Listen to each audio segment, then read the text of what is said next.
Hey guys, welcome back to the channel. This is part 3 of What If Naruto Became a Vasto Lorde. If you guys enjoy this what if, and want to see part 4 of it, comment down below and let me know. The like goal for this video is 100 likes. So like this video, to let me know that you're interested in this series, and you want the next part. Check out my new videos of My Hero Academia what ifs in my second channel, and give it some love as well. Link is in the description. And go ahead, and check out other what ifs in the channel. Before we start, please do support for more awesome content. Don't forget to subscribe and leave a like, and also share this video with your friends. So let's start this video. Ulquiorra looked at the bridge connecting to Wave Country. Feelings of some emotions he couldn't identify were now hitting him, and wondered if any of them were positive ones. While possible, he was also sure some of them were negative too, as they brought up a sense of emptiness at not having what other humans have, and made the Arrancar even more confused. Deciding not to dwell on those emotions, Ulquiorra Schiffer walked across the bridge, hands in his pockets, and headed for the nearest restaurant to eat. Knowing money was involved, the former Espada had killed a small-time group of bandits that had just robbed an extremely rich weapons merchant, and took the money from such spoils to use in the future. Like now, given the man needed food to eat, and there was the occasional need for his body to sleep, even though Ulquiorra never really understood it himself, since he felt it was more human than an Arrancar thing. Though Coyote Stark would possibly disagree given the amount of sleep the man always did in the past when in Las Noches. By focusing on Wave Country, the former Espada could see prosperity had reached new heights for this land it had never experienced before his arrival, when he was Uzuamki Naruto, and saw the people were much happier since that time.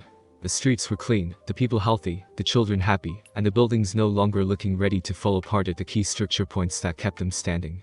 In a way, Ulquiorra was a bit impressed that the people that were suffocating a slow agonizing death could recover so much within 3 years, and show they could be strong when given proper nourishment as a whole. The former Espada would have thought more on this, but a familiar smell coming from an equally familiar form of food soon stopped Ulquiorra in his tracks, and turned to see the one place even he didn't expect to find in Wave.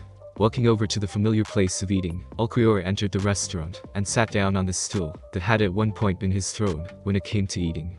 "Welcome to Ichiraku, Ramen. What would you like to order?" said the familiar female voice of Ayume, as she turned to see the Arrancar sitting down, and was surprised to see such a strange person eating here. "Pork and miso ramen please," said Ulquiorra, wanting to see if his appetite had made any changes since his time being Uzuamaki Naruto. "Coming right up," said Ayume before heading into the back to make the order, and it was then Ulquiorra realized the girl's father wasn't in the back to make the food. "Excuse me, but I have a question I wish to ask you," said Ulquiorra, seeing the woman look at him with surprise. "Oh? What's the question?" said Ayume, seeing the man eat his food with manners that could rival daimyos. "If daimyos ever ate ramen, that is. I am familiar with this ramen stand back when it was in Konoha, and I couldn't help but notice the usual chef isn't in the back. I've been out of touch for 3 years, and I wish to speak with him after so long. Is he by chance out on business?" said Ulquiorra, trying to be polite, and not give himself away at being rude. Memories of the woman always sneaking him some extra food when growing up had made sure he didn't offend her now. "My father died almost 3 years ago. He was killed in a home invasion robbery while I was out running errands," said Ayume, now suddenly saddened at the memory of her father dying. "I understand. However, I wish to know why you moved here, and not stay in Konoha. Surely the people in the Leaf were understanding of your grief and comforted you," said Ulquiorra, seeing Ayume looking sadder, with a hint of being scorned mixed into it. "No. If anything, I suspect a killer would have gotten away with it if caught, and the people would throw a parade," said Ayume, seeing Ulquiorra raise an eyebrow. "I don't understand," said Ulquiorra, seeing the woman look hesitant to answer him. "My father and I weren't exactly liked in the Leaf, given how we didn't exactly go with the flow of things when it came to certain aspects of how things ran there. And as a result, I believe my father paid the ultimate price for swimming against the tide," said Ayume, not knowing why she was telling him this, but there was something that told her she needed to tell this man the story, and hoped he understood. "What was this aspect you speak of?" said Ulquiorra, having a pretty good idea, but felt this would help give him insight, and that is something he wanted when it came to the Leaf. It was regarding one Uzuamaki Naruto. He was the Leaf Village's Jinchuriki, and held the Kyuubi in him. The poor boy was hated by the people for it, even though he was loyal to them. They still turned on him, and killed Naruto just for completing the last mission they sent him to do. My father and I cared about Naruto so much. It broke our hearts to see him hated to such a level, and no one seemed to care it was happening. My father had even confronted Tsunade about her actions to have Naruto executed for completing the mission to retrieve the Uchiha, and while I don't know what went on in her office, I know she threatened him," said Ayume, with tears running down his face. "When was he killed?" "After she threatened him," said Ulquiorra, seeing more tears fall from her eyes. "About a month later. It didn't matter if the shinobi investigating saying it was a robbery turned murder. I knew Tsunade had him killed, and I would be next if I stayed in the leaf, so I left, while taking everything I could to set up my store here. It's one of the few places I knew saw Naruto as a hero, and I felt having my store here was a good way to honor their memory since father told me to always run the restaurant while in a happy environment with happy customers, said Ayume, seeing Ulquiorra nod and understanding that concept. Given my past, I do understand emotions, so what I say next may be considered insulting to you, and ask that you keep an open mind regarding my words. What if I told you that Uzuamki Naruto wasn't dead? Said Ulquiorra, seeing the woman glaring at him now and was a single second away from slapping him. I'd say you have 5 seconds to explain that sentence before I ask you to get out of my restaurant, said Ayume, as her hand subtly reached for the knife on the counter, and to use it in a threatening manner. My words anger you, Ayume-san, which is understandable given the loss of such a bright light in your world, and it is only reasonable you would seek an answer to my painful question. However, I speak the truth when I say Uzumaki Naruto isn't dead, and that he lives on in a different form that you sadly wouldn't recognize, said Ulquiorra, seeing the woman's eyes now narrowing at him. How do you know my name? I never told it to you, and I know we've never met, said Ayume, seeing him nod at her. Correct. You are very perceptive for someone without any shinobi training. I know your name, because I knew you back when I was a helpless starving child, and gave me food when I needed it the most, said Ulquiorra, seeing Ayume's eyes whiten in shock, and saw her faint in surprise of all the pieces fitting together. For reasons he didn't fully understand, Ulquiorra moved swiftly, and caught the woman, before she hit the ground. Closing the restaurant temporarily, the Arrancar moved Ayume to the back, and placed her in the lounging area she had set up for herself to apparently relax after a hard day's work. Within a few minutes, the woman awoke from her fainting spell, and saw Ulquiorra looking down at her, before she quickly got off the couch she placed her on. You can't be Naruto-kun. You look nothing like him, said Ayume, stepping away from the impassive Arrancar in front of her. When I died, my soul was a twisted mess of emptiness and despair that sent me to a realm known as Hueco Mundo, that in turn changed me into what is known as a hollow. I was able to achieve the highest rank among hollows called Vasto Lorde before a powerful rogue Shinigami named Aizen turned me into what you now see before you, that is known simply as an Arrancar, said Ulquiorra, before telling Ayume the rest about how he died a second time and was granted another chance at life here in this world by Kami in his current form. Wow. I never would have thought such a place existed for when people die, said Ayume, seeing Ulquiorra nod in agreement. It's one of 3 realms of the afterlife. Hueco Mundo is for souls who have suffered in life and can't move on. Hell is for the evil souls that do evil in this world and have caused suffering in life to others. Soul Society, or as is commonly known as heaven, is for the pure souls that do wonderful things in life to help others, said Ulquiorra, seeing Ayume nod at his explanation of how things worked when people died. So when I die, I would go to this Soul Society place, said Ayume, seeing Ulquiorra nod his head. Correct, said Ulquiorra simply. Do you think my father is there, said Ayume, hoping he was, and not some hollow on account of his death. Yes. Your father never performed an ill act against anyone in his life. There is more than a significant chance he is there now, said Ulquiorra, seeing the woman smile, before she hugged him and cried into his shoulder. The sudden contact Ayume showed him shock. Even the Arrancar, since being hugged was not something he was used to, whether he was Ulquiorra Schiffer or Uzumaki Naruto. Thank you, said Ayume, seeing him raise an eyebrow at her. For what?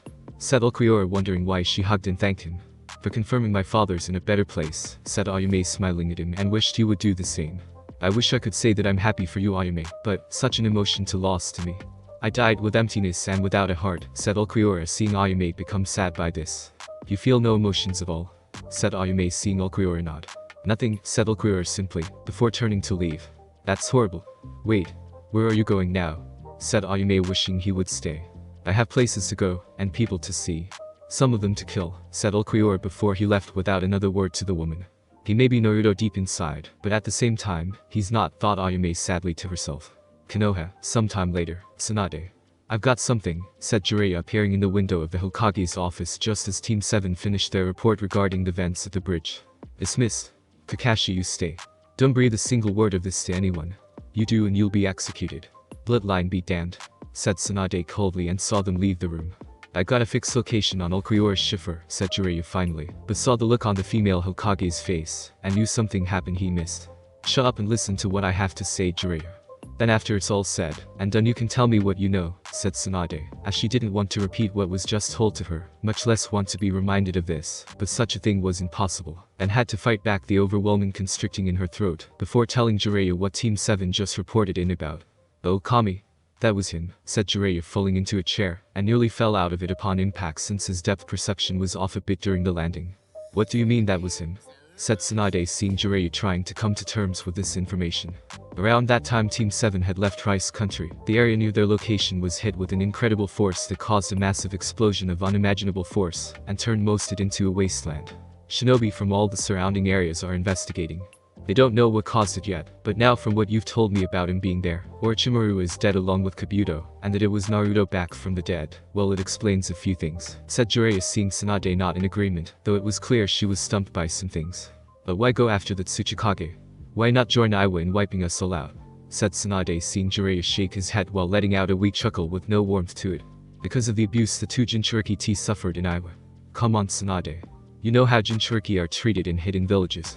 With the exception of Kumo, all Jinchuriki are hated and abused by the people in them, whether the cages in power let it happen or not.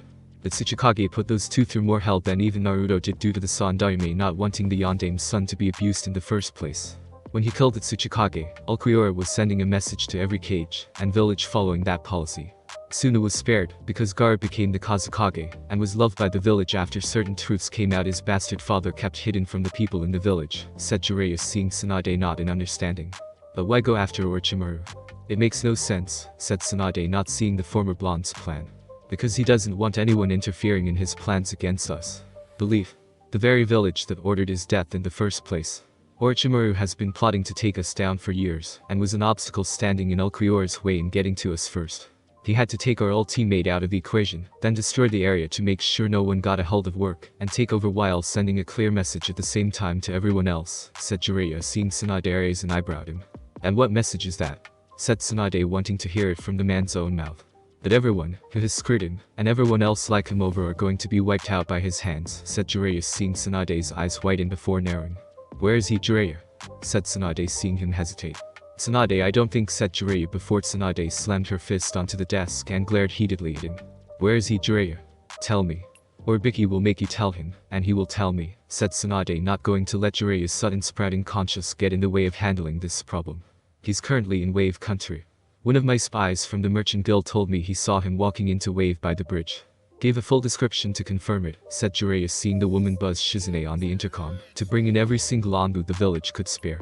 We can still salvage this. We can still stop him, said Tsunade, getting up and pacing slightly. Stop him? Tsunade, it's clear you're not thinking clearly, and need to be reminded of the simple fact this isn't the Naruto you know. This isn't the same blonde-haired, blue-eyed, hyperactive kid we knew and betrayed 3 years ago. He's not even blonde anymore. The kid we knew became something else, and he's not taking prisoners when it comes to taking us down. When Ulquiorra Schiffer comes to kill us, he's going to kill us painfully, and without hesitation, said Jiraiya, seeing Tsunade narrow her eyes at him. Just when the group of Anbu she asked for came in numbering at 11. You're here for a mission of great importance. One so great that it could only be labeled a suicide mission, since I don't expect all of you to return regardless, if you're successful or not. Kakashi, you're temporarily back in Anbu for this, and given the rank of captain with Jiraiya having seniority leading this team. Do you understand? Said Tsunade, seeing the man nod, and took the Anbu mask she threw at him. Yes, Hokage-sama, said Kakashi before putting on his Inu mask. Good. The mission is an assassination mission of the highest priority.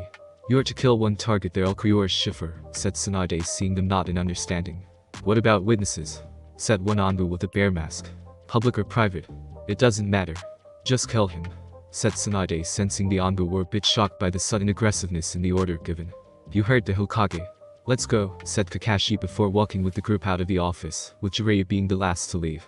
Though he stopped at the door to say one last thing. Tsunade, I know you don't regret what you did to Naruto 3 years ago, but that does not change the fact we were wrong, and we deserve to die for it. We brought this on ourselves, and sooner or later, we have to pay our debts owed to him. You can't run from this one, Tsunade, said Jiraiya. See, Tsunade now had a furious look on her face. Shut up and do your job, Jiraiya, said Tsunade, pointing at him to leave, as she didn't want to hear his words filled with regret, and trying to create a guilty conscience within her. I intend to. But don't be surprised when this team I'm leading turns up dead. Their deaths will be on your head, Tsunade. Remember that while you sit in this office waiting for him to come here to destroy the leaf, said Jiraiya before leaving the room with just enough time to dodge the thrown paperweight the female Hokage threw at him. This won't come back to hurt me. I wouldn't let it, thought Tsunade, as she would teach the dumb brat a lesson, and make him regret ever coming back to life. Wave Country. At the moment. So you finally decided to see me, said Ulquiorra while staring at the marked graves of Momochi, Zabuza and Haku. Behind him about 10 feet away Han and Rashi stared at his back. We asked around about you, Ulquiorra Schiffer. Or rather we asked about Uzuamki Naruto, and found ourselves being told the story of a Jinchuriki being loved by the people here, said Rashi, while Ulquiorra just stared at the graves without looking back. They named the bridge after you, said Han simply while hoping for some kind of reaction. They named the bridge after Uzuamki Naruto. Do I look like him? Said Ulquiorra, as he turned to stare at the two Jinchuriki, and saw them look away for a second. No, but you were him. You can't change that fact, said Rashi with Han nodding in full agreement. No, I can't. I was once Uzuamki Naruto. I'll admit that. What I'll also admit is that the boy who died had everything I do not, just as I have everything he does not, and the one thing we have in common is that we were incomplete in a sense. Said Ulquiorra, seeing the two had some idea of what he was talking about. We know you killed the Tsuchikage, and we also heard Orochimaru of the Sannin has also been killed too. Who else are you going after? Said Rashi curiously. Simple. I'm going after everyone, said Ulquiorra simply. Everyone? Said Han confused by answer. Yes. Everyone. Every village. Every cage.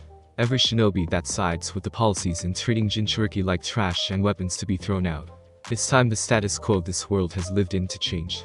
While I am all for bringing about to spare others, it should be brought down upon those that deserve to suffer, and not those that shouldn't, said Ulquiorra before turning his head slightly and narrow his eyes.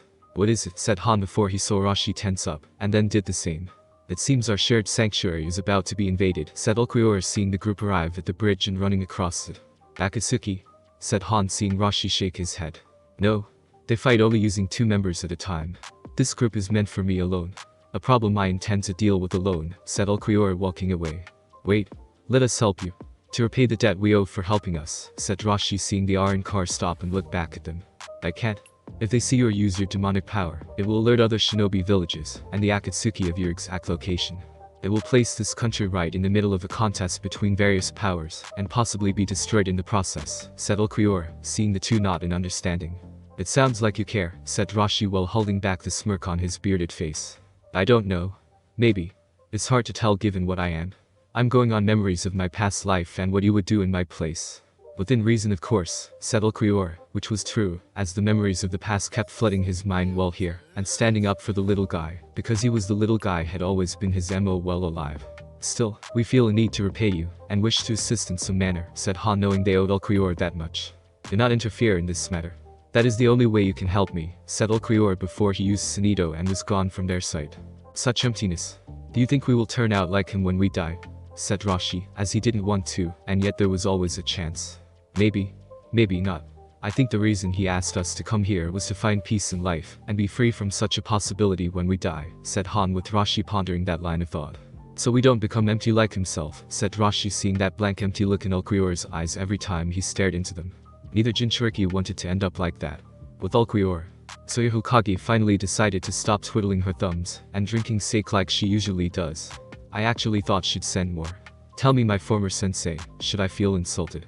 Said Ulquiorra standing in the path of Yondu and Jiraiya shortly after they made their way across the bridge. You've grown Naruto, said Jiraiya making the Yondu with him tense, since they did not know that this was once the demon brat they hated. That's not my name anymore. Nor is this his body. Tsunade saw to that with the help of Uchiha, when she ordered me to be executed. Or have you forgotten that day so easily, Hirosenin? Said Ulquiorra while memories of Uzuamki Naruto calling Jiraiya that little nickname rising up in his head once more. Your time has come, monster. By order of the Hokage, we are to kill you, and bring your body back for study, said an Anbu behind Jiraiya wearing a bird mask. Of course Tsunade does. Like all human trash in this world, she is afraid of me, and for good reason too. I'm going to kill her, said Ulquiorra casually like he was talking about the weather and making a simple observation. Not if we kill you first, said Kakashi while readying his Sharingan behind his mask, and use some of its more potent properties. Such a weak force such as yours is going to kill me? How exactly are you all going to accomplish this feat? Said Ulquiorra with a raised eyebrow. That's none of your business, said another Anbu member of the squad wearing a wolf mask, before he charged Ulquiorra with sword in hand. Wolf, stop, said one of Wolf's comrades. Too little too late. The man was down faster than any of them could blink with his head now sporting a hole with Ulquiorra's hand temporarily filling it. Throwing the dead leaf shinobi to the side, the Arrancar flicked his hand clean of the blood, and didn't look the least bit impressed. Come. I wish to send more dead trash like him back to Tsunade until she finally gets the message, and has seen enough of them to fight me herself, said Ulquiorra seeing all the Anbu left tense, while Jiraiya seemed to be analyzing him. Ulquiorra had no doubt it was to find a way to defeat him when everyone else failed to do it themselves. He can't take us along. Let's kill the demon filth, said another Anbu, while Kakashi tried to keep them from making such foolhardy and hatred-blinding mistakes. Sadly, they wouldn't listen, and rushed in anyway, while Ulquiorra just stood there with his hands once more in his pocket with an emotionless expression on his face. When the group was close enough to strike, the Arrancar easily dodged all their attacks, not that he had to, given his hero ability to take any damage they could dish out, and not even be affected by it. The only reason he dodged was to see them try their hardest, and then when they had nothing left to give, crush them with the knowledge that nothing they tried had the power to defeat him. Despair only reached its peak in someone when they tried their hardest and failed. He's not even trying. To him, everything seems pointless and futile for us to fight. Yet Ulquiorra is not doing it out of arrogance like others would, but simply because he knows we can't win, and is just bleeding us dry of our strength, thought Jiraiya, as he watched Ulquiorra move left, right, behind an Anbu, in front of another, and scaring the shit out of them in the process, with each leaf shinobi slowly losing their cool with mistakes being made with each passing second. He's making us destroy ourselves, thought Kakashi, seeing Ulquiorra stop and not move when an Anbu of lieutenant rank swung his sword with the blade making contact out of the whole thing, only for the blade to shatter upon impact. What? How did you? Said the Anbu with a bird mask before being kicked in the throat by Ulquiorra with more than enough force to close his windpipe in a way that no form of medical assistance even from Tsunade herself could save the poor leaf shinobi.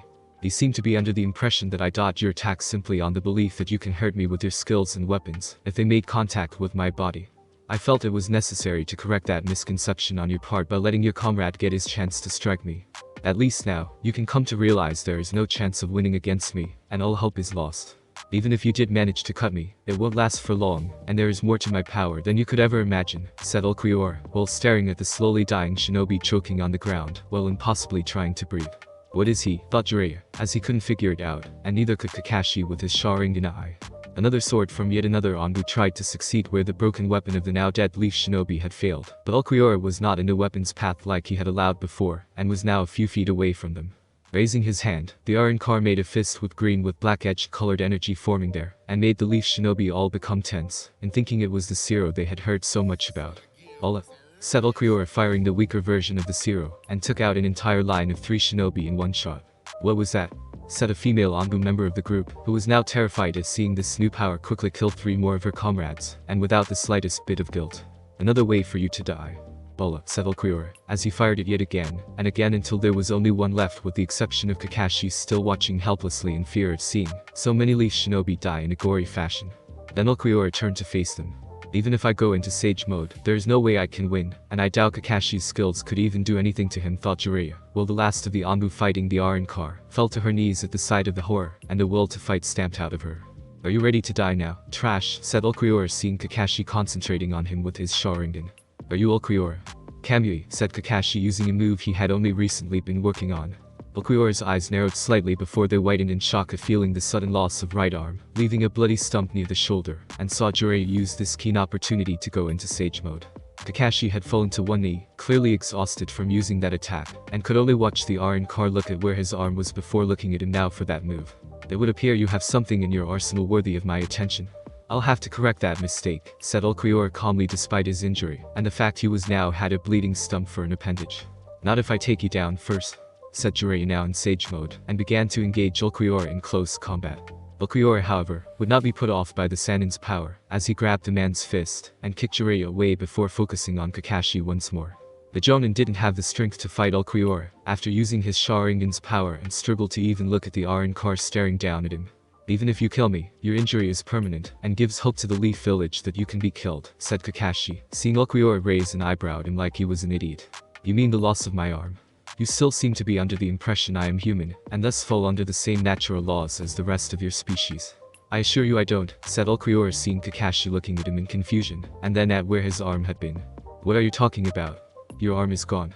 It said Kakashi, but to his absolute horror, the horror of the female Anbu, and Jiraiya watching behind them, the stump Ulquiorra had for an arm regenerated. The only thing proving Ulquiorra had even lost his arm or had been damaged was the sleeve of his trench coat. As I said, I am not human, and you were foolish to assume I even was, said Ulquiorra, seeing the fear and shock in Kakashi's eyes. That's not possible. You could never heal that fast as Uzuamki Naruto, said Kakashi before gasping and crying out in shock at having Ulquiorra's hand pierce his chest where his heart was located. I am not Uzuamki Naruto. I am not a Jinchuriki anymore with a demon's power healing my fragile human body like it would in the past. Kyuubi is dead. Tsunade and the rest of the trash in the leaf got their wish in having the fox permanently removed at the expense of my human life. However, such a wish comes at a price, and that price involves facing something far worse than the Kyuubi. At least he could not control his savagery after being forced to fight. When manipulated by Sharingan eyes, they commanded him to attack the leaf, said Ulquiorra, seeing Kakashi's eyes widen further at this news, and then gave his hand a hard twisted to further enhance the pain. Sensei. Rin. Abido. Father. I'm sorry, thought Kakashi, feeling incredible pain from the intrusion into his heart. Do you understand this pain now, Kakashi? This is the pain I felt 3 times in life when someone stabbed me in the heart with their hand when I was Uzuamki Naruto. The first 2 times when fighting the Uchiha when he went rogue, and then a 3rd time being the day of my execution. Fitting that the master of such an assassination jutsu meet his end in the same manner as me, minus the lightning, of course. I'll be sure to give your favorite student Uchiha the same courtesy. Just like he did to me those 3 long years ago, said Ulquiorra, staring into the fading life of Hatake Kakashi. Minato-sensei, said Kakashi, as he was now hallucinating from the pain, and saw the image of the yondaime looking at him with disapproving eyes. Ulquiorra, however, didn't answer his delusional and forced question, and simply pulled his hand out of the Jonin's chest before once again flicking blood off of it. When the Jonin fell down onto the ground, Ulquiorra walked away from him, and the last 2 remaining leaf shinobi of the group. Where are you going? Said Jiraiya while still in sage mode. You still wish to fight me? Do you even realize just how much of my power is being held back right now? You do realize that I have the power to wipe you as I am, and that to call on more of my power would just be a waste of energy to me? Surely, you are that stupid, Iro-senin. Said Ulquiorra, seeing the man narrow his eyes at him. And you just expect me to let you go now and kill more people? Said Jiraiya with the Arrancar. Just look at him for a second before continuing his walk away from the Sannin. I only kill trash. I would kill you and the female Anbu member right now. But I want you 2 to live and report to your Hokage. Tell that piece of leaf trash of your failure and see how she rewards you for it. Remember, I was rewarded for completing mission with an execution, and I can only imagine what the Hokage will do when she hears how you did the opposite. I imagine it will be most amusing if I were a fly on the wall of her office when that happened, said Ulquiorra, continuing to walk away, and then vanished from sight using Sonido. Damn it, said Jiraiya before deactivating Sage Mode and walk over to Yugao, still too horror-struck to move. He killed them all and wasn't even remorseful, said Yugao, looking at Jiraiya, who just nodded and helped her up. I know. We have to report to the Hokage and tell her the bad news, said Jiraiya before walking over to Kakashi and examined his face for the Sharingan eye. Only to find it had deactivated upon the Jonin's death and was completely useless to anyone now. Do you think the Hokage would kill us for failing the mission? Like he said she would, said Yugao, as she didn't want to die, and while she had failed a few missions in the past, the Sandaime had always understood. The current Hokage was not so kind from what she saw 3 years ago. No, she would. The Hokage needs every shinobi she can get her hands on. We're worth more alive than dead, said Jiraiya, seeing Yugao nod. Though deep within their minds, the 2 knew that value would be tested and may go down when they report back to the Hokage. Thanks for listening. I do hope you enjoyed.